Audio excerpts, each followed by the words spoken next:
عاجل منذ قليل، ما هي الهدية التي قدمها الأمير محمد بن سلمان للأميرة رجوة بعد إعلان خطبتهم اليوم؟ وهل يجوز ذلك؟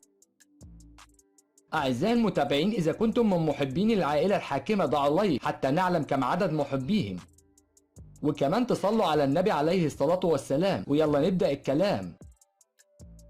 انتشر خلال الساعات القليلة خبر خطوبة الأميرة رجوة بعد انفصالها من الأمير الحسين، وده اللي انتشر على مواقع كتيرة، والخبر ليس له أي أساس من الصحة، لأن الأميرة رجوة وولي عهد الأردن الأمير الحسين في أسعد لحظات حياتهم، خصوصا بعد أن وضعت الأميرة رجوة ابنتها الأميرة إيمان الصغيرة.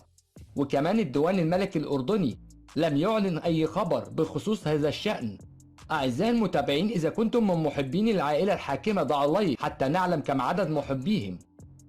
ولحد هنا بتكون أهم تفاصيل حلقة النهاردة. ياريت لو عجبكم الفيديو تدعمونا بلايك وتشتركوا بالقناة وتفعلوا الجرس على الكل، واستنونا بكرة وفيديو جديد.